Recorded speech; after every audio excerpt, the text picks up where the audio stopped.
Good morning. This week's Torah portion is Bo. It begins with the words of Hashem to Moshe. Bo el Paro, come to Paro, because I have hardened his heart and the heart of all of his officers in order to perform my wonders and my miracles. And indeed, the last 3 of the 10 plagues unfold in this week's Torah portion, which leads to the freedom of the Jewish people. And in the very name of the Torah portion, there's a very important lesson. Bo el Paro. It doesn't say go to Paro, lech el Paro. It says Bo, come to Paro. And what Hashem is telling Moshe is, when you go, you don't go alone. I go with you. So therefore come with me, and together we will go to Paro. And this in itself is an eternal lesson. Whenever we are fulfilling a mission of Hashem, of God, we should know a Jew is never alone. We always have Hashem with us. But then the verse goes on to say, why are you going to Paro? Because I have hardened his heart. And the question is, if you're hardening his heart, why am I wasting my time going to him in the first place? He's going to say no. And he did say no after the 8th, 9th, and even 10th plague.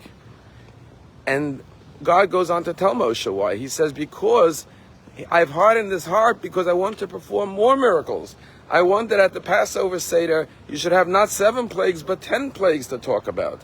To learn the lesson of what happens when a person follows the folly of his heart and his stubbornness and refuses to see the message that God is sending him, that he needs to change course. But in this, there's a very powerful lesson. You see, sometimes we experience rejection, failure, disappointment, challenges, and we could become discouraged, disillusioned. And therefore the Torah is telling us, when you face that rejection, Moshe, when Paro says no, don't be disheartened. Realize that I am the one who is hardening his heart. And why am I hardening his heart? For your benefit, so you should see and witness and experience, together with the Jewish people, even more and greater miracles. And this is an eternal message to all of us, that when someone says no to us, when someone is stubborn, when someone stands in our path, when someone refuses to change course, we could either say, I give up, because obviously I'm facing so many hardships and challenges.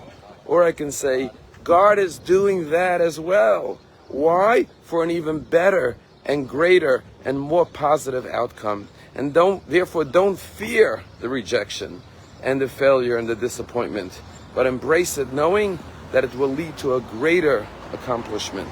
And God is just preparing a greater result and outcome than could have been accomplished without this challenge or rejection or failure. There's a story about a chassid in Russia. He was a wealthy businessman, and he owned a big forest, and he would sell wood for a living. And one day there was a terrible fire, and his forest burned down. When some of his friends heard the news, they decided they would go break the news to him in a kind and compassionate way. They went into his home, and they found him studying Torah. And they came and they told him the terrible news that his forest had burnt down, the source of his livelihood. And he looked at them and he says, I know, I just heard the news a half an hour ago. Someone came and told me. And they looked at him and said, you already knew this a half hour ago? He said, yes. They said to him, well, how is it that you're so calm? You're at peace. You don't look sad. You don't look worried. You don't look fearful. And he said, well, I heard it a half an hour ago. And they said, yeah, but in a half of an hour you managed to get over it and resume your life, and you're sitting and studying in peace and tranquility. And so he looked at one of his friends and he says, I remember 10 years ago you had a very difficult challenge with one of your children. And at the time you were very upset. But now you also got over it. So why are you so surprised that I got over it and moved on if you did the same thing? And the friend said, well, how could you compare? That was 10 years ago, but this was just a half of an hour ago that you heard the news.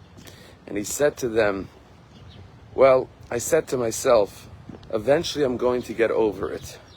So if I'm going to get over it eventually, why not get over it now? Why carry the pain and the agony for 10 years? I could get over it now if eventually I'm going to get over it anyways. And what the Torah portion is teaching us is, when we face a challenge, Don't be dejected. Go on, like Moshe Rabbeinu.